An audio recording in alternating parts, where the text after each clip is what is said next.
Is this the dagger?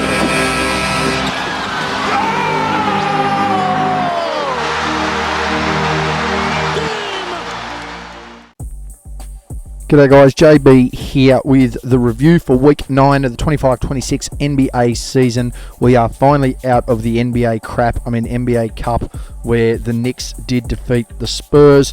That's the only time you're going to hear me touch on about it, because it doesn't count towards regular season games. So, yeah, really strange for the NBA to implement something that's, extremely competitive for the sake of being, extremely competitive and lining the pockets of players, which works out well for the role players. For the stars, let's be honest, they could just worry about interest and investment returns rather than $500,000. But we'll get into the review. Of course, we'll go east to west. We'll look at where the teams are starting to unfold as we head towards Christmas. Only a couple of days away, so we'll see how things are panning out. So let's get into it. My Week 9 review for the 25-26 NBA season. Starting in the East, the Atlanta Hawks have now dropped to 9th in the East. They are 15-15 overall, so a perfect 500 record. Didn't win a game in the past week, 0-3. Jalen Johnson, their best player, 32 points, 11 rebounds, 8 assists, 0.7 steals and 0.3 blocks on 4.3 turnovers. 58.6% from the field, 43.8 from deep, and 95.5 from the free throw line. We have also seen Trae Young return to the fold, so I think it's going to take a couple of weeks for them to really gel as the unit they need to be, and potentially see Johnson slide back into a second option. But I still like Atlanta's chances there in the East. Of course, they've had a couple of bad weeks, which has seen them drop. Of course, it's only going to take a couple of good weeks for them to bounce back up the rankings there. Johnson, for me, is sitting certainly in All-Star contention, potentially All-Star 5 there, starting 5 in the East. But he's certainly in contention there, and for lack of a better term, is pretty much an honourable mention in the MVP race for me to this point of the season. Over to Boston, they had the complete opposite of a week, a 3-0 run. They're now 18-11 and third in the conference. It's unbelievable the contributions that these guys are getting out of themselves and just exactly what they're able to do right now. Joe Mazzulla proving to be, again, a basketball savant as far as a coach is concerned. And Brad Stevens proving why he has been one of the better overall basketball minds since the year 2010. Derek White, their best player this week, and of course I go off 3 games played. 22.3 points, 5 rebounds, 5.7 assists, 2 blocks on 1.7 turnovers, 41.1 from the field, 47.1 from deep, and 100% from the free throw line. The big factor, of course, has been Jaylen Brown, and for me, Jaylen Brown has been right up there in MVP conversations this year. He's going to be right up there in all NBA conversations, and they're going to be tough conversations for people to have for a guy who just seems to be well maligned. But overall, Boston playing really well. Derek White finding his niche has gone from, do we look at trading this guy to, hey, we can't win without this guy. So again, Derek White just proving how vital he is to Boston's success. To Brooklyn, a 1-1 week. They still remain out of playoff contention, 13th in the conference, but Michael Porter Jr., to me, has been an all-star level player. In the 2 games played this week, 26 points, 8.5 rebounds, 4 assists, half a steal and 2 turnovers, 45.2 from the field, 40.9 from deep, and 100% from the free throw line.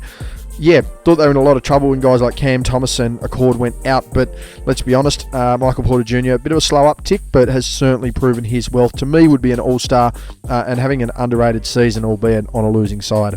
To Charlotte, they are also out of playoff contention, a 1-2 weekly record for them. They are now 12th in the conference, sitting 9-20 overall. But Con Knipple continues to be one of the leading candidates, if not the leading candidate, for Rookie of the Year. 22.3 points, 4.3 rebounds, 4.7 assists, a steal, and 0.3 blocks on 3.5 turnovers this week.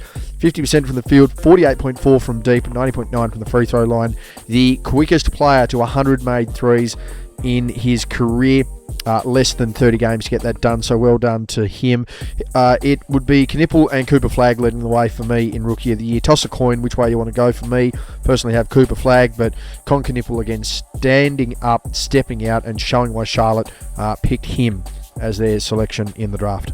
The Chicago Bulls are bouncing back. They're still in that play-in contention. I don't think they're going to move much further, but it's going to be a matter of getting a second consecutive good week of basketball under their belt. 3-0, bouncing back nicely. They were 5 below 500, now just 2 games below 500 and 10th in the East. Josh Giddey, a really nice week for him, the guy that they did sign for $25 million a season. He's going to need to play a lot more like this for the rest of the year, consistently in winning teams if they are a chance of making the postseason, let alone the play-in tournament. 19.7 points, 8.7 rebounds, 10 assists, 1.7 steals, 0.3 blocks on 2 turnovers. Shot 46.7 from the field, 41.7 from deep, and 70% from the free throw line. The Bulls had a I wouldn't say a Golden State run, but they were probably the team that really woke up a few viewers in the last 25, 30 games of the season last year, certainly in the Eastern Conference. And everyone was really gung-ho about, hey, how are they going to look this year? Well, they haven't looked that great, but if they can start to string things together, you just never know what can happen here for the mighty Chicago Bulls. The Cleveland Cavaliers are battling, and they are currently 16 and 14. This is a team that will have to pretty much only lose 4 games for the rest of the year to equal their record from last year. 1-2 weekly record, 16 and 14 overall, 7th in the conference, and a welcome return by Darius Garland to really try and spark some things here for Cleveland. Donovan Mitchell clearly leading the way, but it's amazing what happens when you don't have a guy like Garland on your team. 25.7 points, 3.7 rebounds, and 8 assists a game. That's a pretty handy contribution returning to the lineup. Let's go with a steal and 3 turnovers. Shot 48.3% from the field, 56% from deep, and 100% from the free throw line. Ultimately, though, it's going to be a matter of whether Cleveland can sustain this, whether they can get over some of these injuries, whether Garland can play an extended period, and whether they can just get back into their flow. It's amazing how much people didn't necessarily rate Ty Jerome last year, yet he's proven crucial by not being in the side to exactly what happened in the regular season. So hopefully Garland can lift and get back to that all-star level form that he was near last year. Combine that with Mitchell and get Mobley back moving. And yeah, maybe Cleveland can make a bit of a dent in their record through the middle part of the year. To Detroit, and they are clearly the runaway leader at the moment in the East. A 2-1 weekly record. They are now 23 and 6 overall. They are 3 games back from the Oklahoma City Thunder, who are running away with the Western Conference. Cade Cunningham continuing to run away with an all-NBA season, and for me, an all-NBA first-level season. I thought he should have been that last year. He's proving it again this year. 21.7 points, 8.7 rebounds, 9.3 assists, a steal, and 0.3 blocks on 3.7 turnovers. Shot 45.8% from the field, 25% from deep, and 70% from the free throw line. Jalen Duren with another consistent week supporting the Detroit Pistons as well. Credit him with a win, and I think he's going to be an all-star level player as well. I think he's going to be a contender for most improved. Someone like Cade is taking on the same level of responsibility, but the team has clearly improved, and the way he goes about his game has clearly improved. Now, you're not going to put this guy up there for most improved, but you really do have to look at exactly what he's done here and really factor in his case as one of the best players in the league in 2025-26. The Indiana Pacers, they remain out of contention, 6 and 23, a complete reversal of the record of the Detroit Pistons, and they sit 14th in the conference without a win this week. Siakam, again, just continues to plod away, and I know he's in a losing team, but if you flip their record right now, I guarantee you Pascal Siakam is having the same level of conversation. But it does speak to the importance of Tyrese Halliburton. Siakam on the week, 24.3 points, 5.7 rebounds, 3.7 assists, 1.3 steals, and 0.7 blocks on 1.7 turnovers. 44.4 from the field, 40% from deep, and 81 from the free throw line. It's not pretty. It's pretty damning, to be honest with you, but the Pacers still trying to plot away for, well, a lack of nothing in season 25-26. Over to the Heat, who still remain top 8 in the East, but a rough month of basketball has proven costly for them. They were floating around that 3rd seed towards the early part of the month, and, well, certainly towards the end of November. 1-2 weekly record. They're now 15 and 14 overall. 8th in the conference, and another guy who seriously took some steps last year and has taken some more steps again in the last couple of weeks, Kel'el Ware.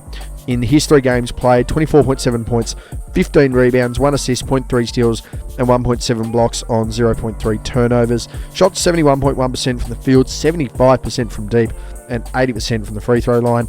He is a long, athletic, big guy who's able to block shots, who's able to score efficiently, and it's a trend we're seeing coming through the generations here in the NBA right now. Another guy I think of in this sort of realm is an Alex Sarr. He doesn't have the same output offensively, but it's long guys who, you know, can shoot the basketball, who can play defense, that are getting some credit there. So really nice for Kel'el Ware, really nice for the Heat to really try and add a proper 5th prong, so to speak, to that no-man offense that they have. The Milwaukee Bucks, 0-2 on the week. They are 11-18 and overall. There is no sign that Giannis is going to be back in this team anytime soon, and they're in the play-in. Ultimately, it's going to come down to exactly what happens with Giannis. Does he stay? Do they pick up more pieces? It's fair to say at this point he's probably heading off. Kevin Porter Jr., 2 games this week, 23 points, 7 rebounds, 11 assists per contest, 2.5 steals and a block, 6.5 turnovers, and when you couple that with 42.9 from the field, you can see why it wasn't a successful week. 33% from deep and 84.6 from the free throw line, so he's trying to work on that there, but there's just not much happening in Milwaukee right now. You've got Miles Turner, you've got Kyle Kuzma, you've got AJ Green, you've got Ryan Rollins, you've got Kevin Porter Jr., and that's a nice supporting cast, but when you don't have one of the 3 best players on the planet, it sort of does hinder what level of progress you can make. But Milwaukee, they're still there. They're still trying to float and see what they can do, but I just don't see it being any major improvement from here. Over to the Knicks, the NBA Cup winners. 2-1 weekly record, 20-8 overall, and they are second in the East. And Jalen Brunson is having another big year, an all NBA first team level year at the moment from Jalen Brunson. 3 games played, 31.3 points, 5 rebounds, 8 assists, a steal and 1 turnover on the week. And for a guy at 6'1" to be shooting 45.1 from the field, 35.7 from deep, and 90.9 from the free throw line, he is putting this team on his back, and he has no issues where he needs to carry this team and try and get them to the promised land. There is a lot of pressure on New York. There's a lot of pressure on Jalen Brunson, but they're just trying to plot away and get it done where they can. The concern is going to be getting some consistent play out of Karl Anthony Towns. He has not been to the same level that he was last year. It's not even close. I thought Karl Anthony Towns had a genuine case to be borderline top 5 MVP last year. I thought he was the crucial reason they made the conference finals, but this year, right now, it's going to be the player Jalen Brunson. But can they get there if Karl Anthony Towns isn't Karl Anthony Towns? The Orlando Magic, 16-13 overall. Still, they are top 6th in the East. Still a 1-2 weekly record for them. Anthony Black, in his 3 games played, 20.3 points, 4.7 rebounds, 3.7 assists, 0.7 steals, and 0.3 blocks on 2 turnovers. 52.4 from the field is pretty nice by the young fella there. 33.3 from deep and 70.6 from the free throw line. Desmond Bain now has Paolo Banchero back by him, so the last couple of weeks have been running a bit of a solo mission, so Banchero coming back by him will improve this team. But if it gets to the point where Desmond Bain is still needing to be number 1, or someone like an Anthony Black is going to have to step up, in Orlando, they're only just going to be cutting the mustard. They need someone like Banchero to really be taking over. We're talking 25, 10 and 5, and needing Franz Wagner to come back from injury, and either one of those two can play that role. When they do that, they've got enough depth on their team. When they don't do that, though, they're on a bit of struggle street, and that's kind of where they sit at the moment. Over to Philadelphia, a 2-0 record. Nice recovery by Philadelphia for 16-11 overall, 4th in the conference, and Tyrese Maxey continuing to make his claim for an all-NBA first-team spot this season. Of course, you've got to remember, we are not voting by position anymore, so it wouldn't be unprecedented to see 4 guards and Nikola Jokic in your all-NBA first team. But Maxey on the week, 34 points, 2 rebounds, 6.5 assists to go with 1 steal, and 0.5 blocks and 1.5 turnovers. Again, a smaller guy who gets up and down the floor and shoots the P155 out of the ball. 47.3 from the field, 47.8 from deep, and 100% from the free throw line. So we're talking about a guy who, as I said, he gets it done efficiently, and he does have some help around him. The concern still remains with Paul George and Joel Embiid and their injuries and their playing time. Someone like a VJ Edgecombe still taking that step. Jared McCain realistically still taking that step.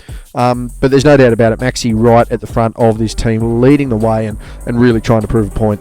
To Toronto, they still remain top 6 in the East, and they have a couple of guys that are certainly on the precipice of being selected as All-Stars this year, and one of them here certainly has been Brandon Ingram. The Raptors on the week, however, 1-2 weekly records, 17-13 overall to be 5th in the conference. Ingram himself, nice contributing week again. 24 points, 5.7 rebounds, 4.3 assists, 0.7 steals and a block on 3.3 turnovers. Shot 49.1 from the field, 47.6 from deep, and 83.3 from the free throw line.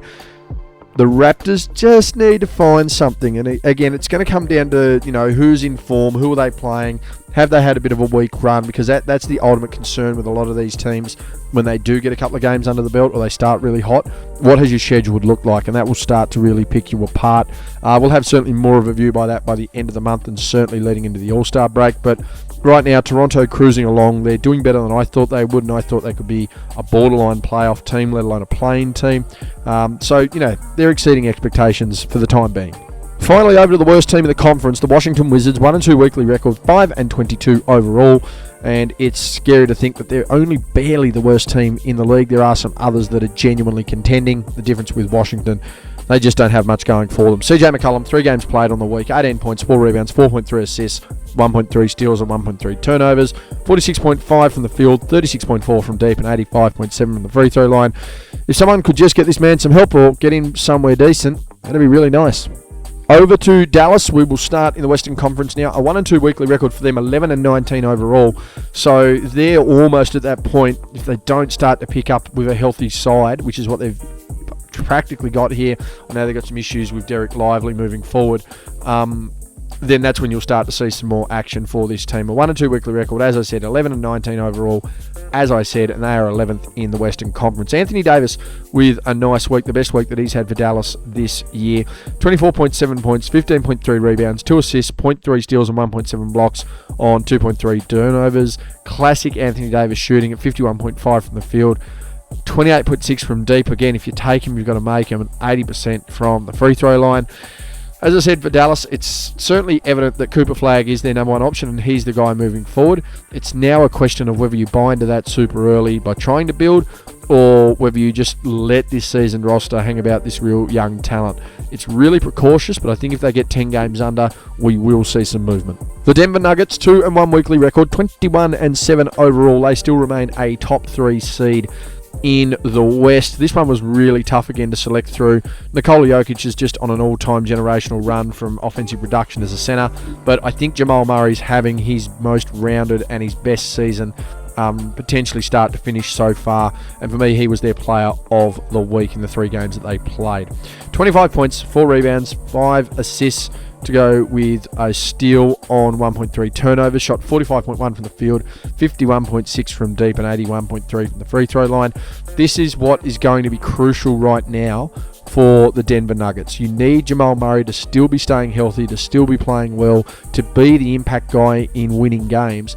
He's then going to become an all-star. There's going to be more respect, there's going to be more confidence, and there's just levels of presence that would come with Denver having 2 All-Stars on their team. It'd be a welcome relief for someone like a Jokic, but I just think the confidence instilled in the broader group, if someone like a Jamal Murray can be, in that conversation as an All-Star, really improves their chances if they have to fight against, the best team in basketball. Golden State, a 2-1 weekly record. They are back to 500 on the year and now 8th in the conference.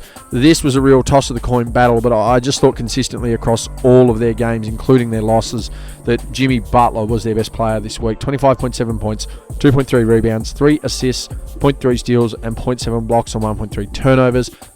And the shooting splits are just ridiculous, and I'm not shocked at it because you're playing next to one of the most potent offensive players of all time, the greatest shooter of all time, and he's going to draw a fair bit of the defense. But still ridiculous here from Jimmy Butler. A rounded 60-50-90 split, but 59.6 from the field, 50% from deep, and 89.5 from the free throw line.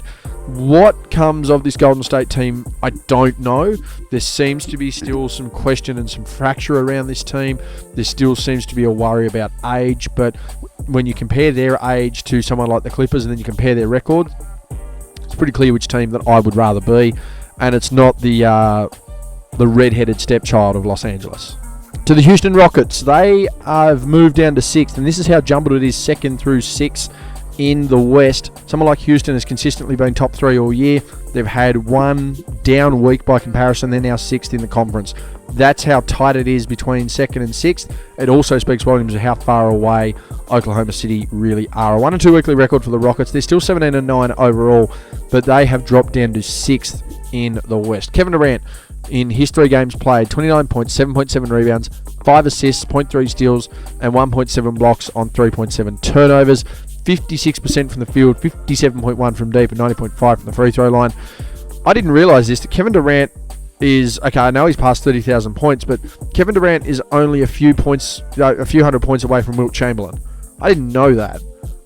That's a phenomenal effort from a guy who's been in this league quite a number of years and gone through some pretty tumultuous injuries to still be playing at that level. A tremendous work by him, and he's still getting it done here. 6th in the conference, not so bad when you look at it now. We'll see how it looks in a month. Over to the Clippers, who are all but done for the year. A 1-1 weekly record, 7-21 overall, and they are now officially the second worst team in the West. And yes, I did have them for a play-off spot, let alone a play-in spot for the year. Kawhi Leonard, their best player in the 2 games they played, 27 points, 10 rebounds, 4.5 assists, 2 steals, 1 block on 3 turnovers, 41.5 from the field, 23.5 from deep, 100% from the free throw line. They're 14 games back, and there's no sign of slowing down their regression in the Western Conference.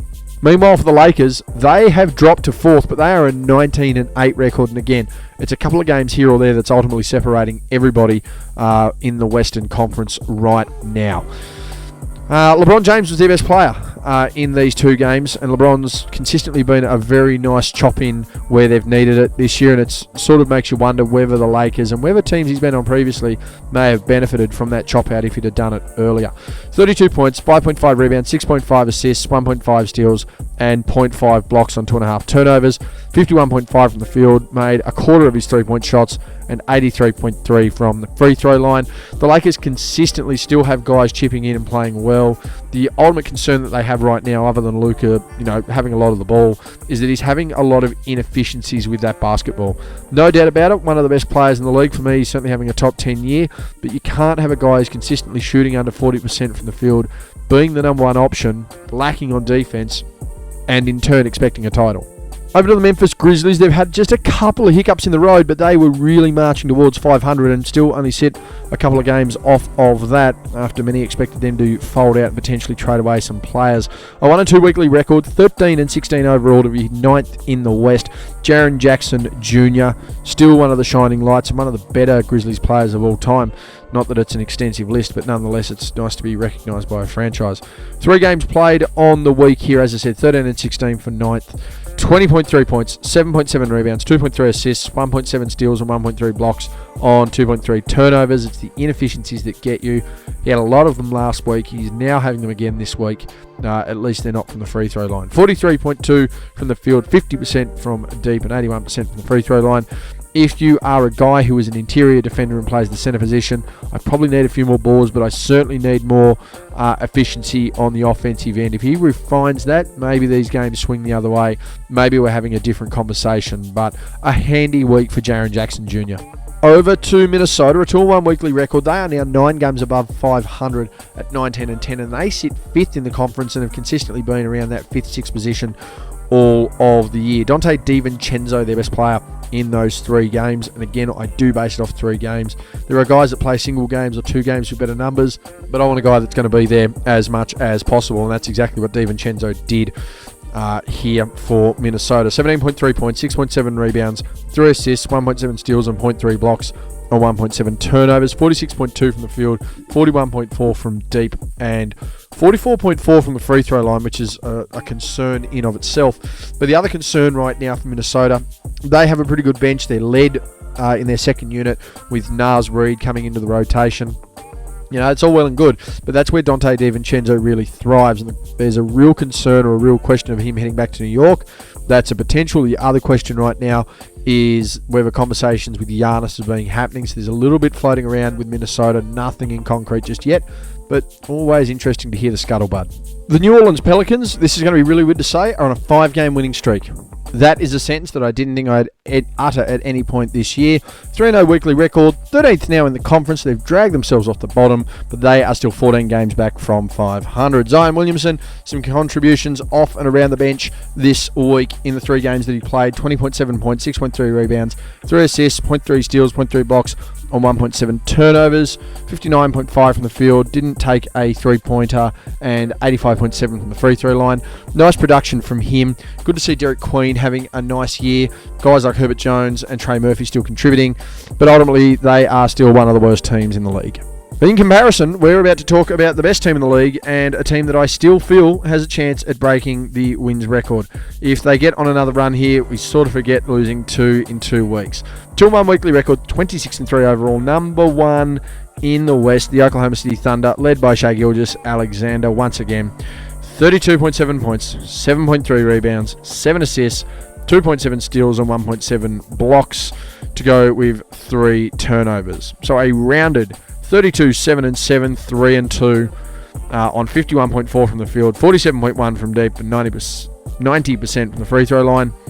The most efficient guard in the league, and it's not even close, and they're winning more games than the rest of the opposition, and again, that's not close either.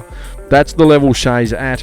It's probably going to take injury or a severe poor run of form for him not to garner his second MVP, and it's going to take that latter bit, the run with poor form, that's going to stop the Oklahoma City Thunder from winning another title.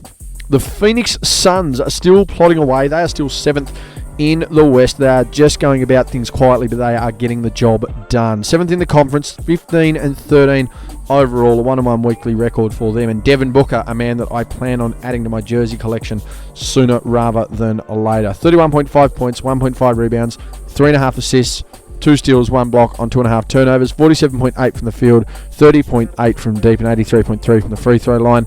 And Phoenix are a really tough team. The thing that hurts them right now is just how jumbled it is, 2nd through 6th, and essentially 7th through 9th or 7th through 10th here in the West. If they were in the East, they would be a far better positioned team. They would probably have a bit of an easier run by comparison, and would likely be ranked higher, but they've been playing some nice basketball. Of course, you've had contributions from Devin Booker and Dylan Brooks, but you've also had Grace Nell, and you've also had Colin Gillespie and Mark Williams chipping in. They're just a better team than they have been the last couple of years, and not surprising considering they don't have many egos to check at the door. Over to the Trailblazers, 2-1 weekly record, a couple of close games. They're 5 below 500, 10th in the conference though, close to that play-in tournament, and it is because of this guy who certainly has to be more than in consideration for All-Star selection at this point in the year. Denny Avdia, 3 games played, 25.7 points, 6.7 rebounds, 8.3 assists, 0.7 steals and 0.3 blocks on 4.3 turnovers. Shooting was a little down this week, 44.9 from the field, 27.8 from deep, 75.5 from the free throw line, but you can't deny the fact that this guy has been balling out, has been getting it done. Would probably be another guy that would be in consideration for most improved. He did have a really nice year last year, but you also have to question, hey, look, considering everything and what I'm having to do now, is he the most improved player? Where he's sitting, I don't know. Portland looking like a better team, but there's still a lot of fallout to come from the start of the year with Chauncey Billups. So we'll see what happens, but Avdia has really been trying to carry this team. Over to Sacramento, who got their 1 win off the heroics of Dennis Schroeder, but it doesn't matter because they're 15th in the conference and they're 15 games below 500 at 7-22. DeMar DeRozan on the week, 25 points, 4.3 rebounds, 4.3 assists, 3 steals, 0.3 blocks and 1.3 turnovers, 53% from the field, or 53.3 from the field, 41.7 from deep and 91.7 from the free throw line. They are the worst team, or tied for being the worst team in the association. To the San Antonio Spurs, we are nearly there, ladies and gentlemen. Wemby back in the lineup. They lost the NBA Cup, but in general regular season play, they have won their last 6. And at 21-7, they are officially the 3rd best team in basketball, and they are officially the 2nd best team in the West. Victor Wembanyama, as I said, he's back and he's playing limited minutes from the bench. In the 3 games played, 18.3 points, 10.7 rebounds, 3 assists, 0.3 steals and 2.7 blocks on 2 turnovers, 56.4 from the field, 30% from deep, 66.7 from the free throw line. They are still stacked to the gills. They have young guys that are yet to come back, that are full of energy, that are buzzing hard. And I mean, what else are you meant to do? Stephon Castle has clearly taken a step from his rookie year. You've still got Sohan and Devin Vassell playing their bit. Luke Cornett stepping up playing his bit. But someone else as well that's really been nice has been Dylan Harper. There's a lot to go on with the Spurs. They're a really young team. They've got a chance to keep this core together and do something special. It's a matter of whether they act on it and how soon they're able to act on it. And finally, after a couple of big weeks, the Utah Jazz have fallen back down as well. They are again back to 8 games below 500. That 11-19 record, very similar compared to the 10-18 here, Utah and Dallas. That is 12th in the conference. And Keontae George just continues to be a really nice player and a guy who's probably going to also get considerations around his most improved player status. 27 points, 5.3 rebounds, 8 assists, 1 steal and 0.3 blocks on 3.7 turnovers, 42.9 from the field, 39.1 from deep, and 92.3 from the free throw line.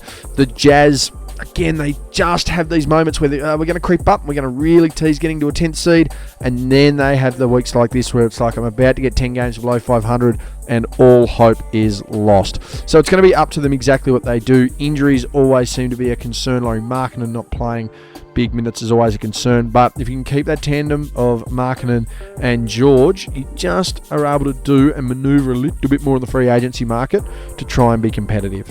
Anyway, guys, that's been me. That has been my review for the Week 9 of the 25-26 NBA season.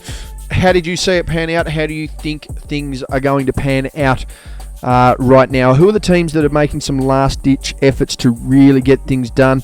Who are the teams that certainly look like they've gone by the wayside and won't be able to recover? I will have an MVP video out at some point later next week, and we'll try and get a bit of a summary going towards Christmas as well. Of course, Week 10 review will be inbound. Anyway, guys, that's been me. I'm out.